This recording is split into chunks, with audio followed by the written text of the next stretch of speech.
Hello, everyone, and welcome back to Mr. Daily English Channel. I'm Amelia, and I am absolutely thrilled about today's episode. And a huge hello to our fantastic audience across the United States, from the skyscrapers of New York to the tech hubs of Austin and the beaches of Florida. I'm Michael. Today, we aren't just talking about grammar. We're talking about perception. How do people perceive you when you speak?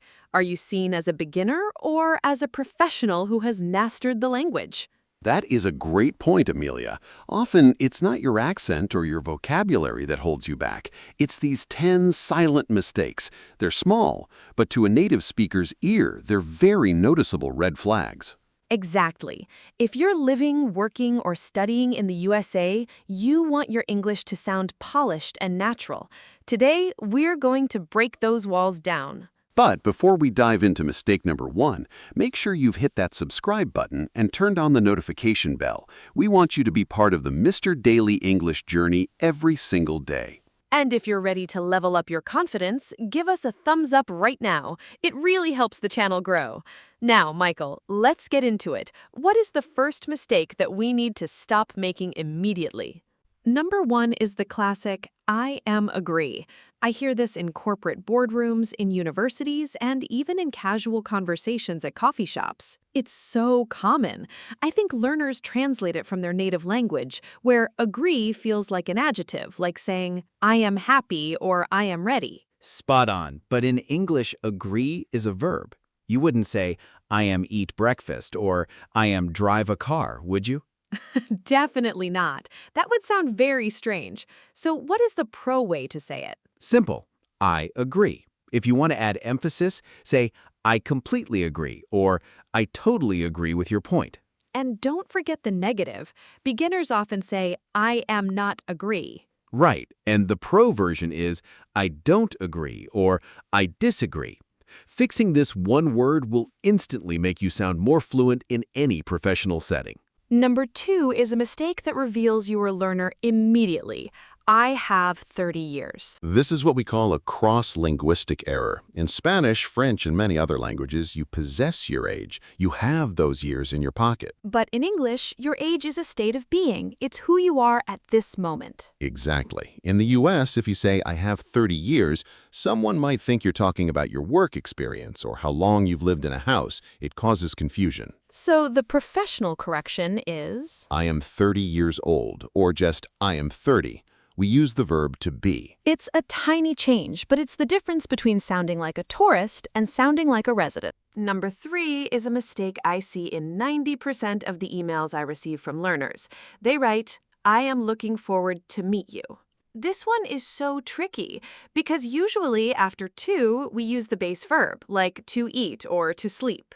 That is the rule for infinitives, but in the phrase looking forward to, the word to is a preposition, and there is a golden rule in English. Prepositions are always followed by a gerund, the ing form.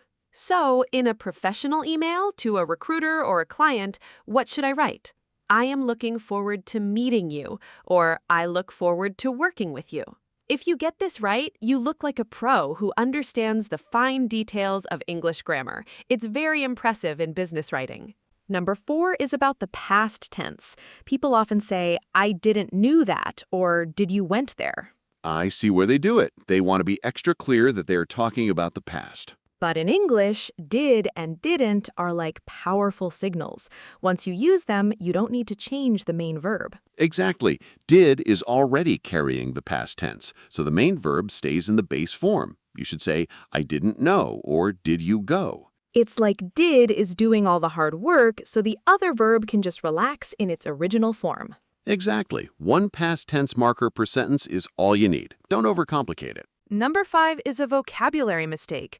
Can you give me some advices? Oh, I hear advices and informations all the time. In many languages, these are countable, but in English, advice and information are uncountable. They're like water or air. You can't count them with an S. So if I have 5 different tips for someone, I still say advice?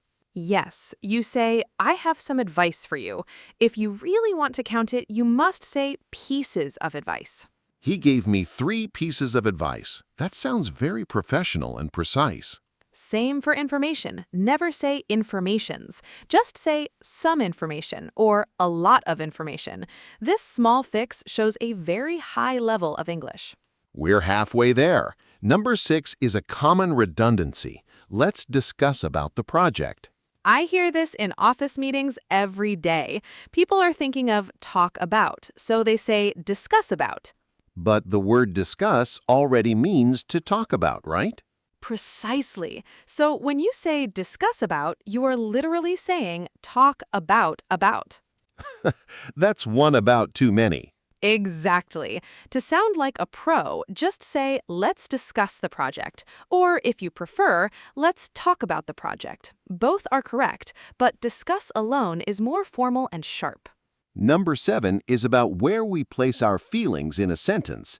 Beginners often say, I like very much this city. They are trying to show their passion early in the sentence. I appreciate the passion, but English has a very strict order: subject, verb, object. You have to finish your thought before you add the intensity. So the object comes first. I like this city very much. Perfect. And here is a pro tip for our USA audience. Americans often use really before the verb instead. I really like this city. Yes, that sounds much more natural in a casual conversation in Seattle or LA. Number 8 is a grammar rule that trips up almost everyone. Every students are here. This is confusing because every clearly refers to a whole group, but grammatically, every and each focus on the individuals within that group. So we treat them as singular? Always. The noun must be singular and the verb must be singular, so you should say, every student is here. Every day is a new opportunity, not every days are. Right. It's a basic rule, but if you get it right, it proves you've moved past the beginner stage. Number 9 is more about habit than grammar. Many learners end every sentence with no as a way to check if someone agrees. You are ready, no? In many cultures, that's how questions are formed, but in the US, it can sound a bit hesitant.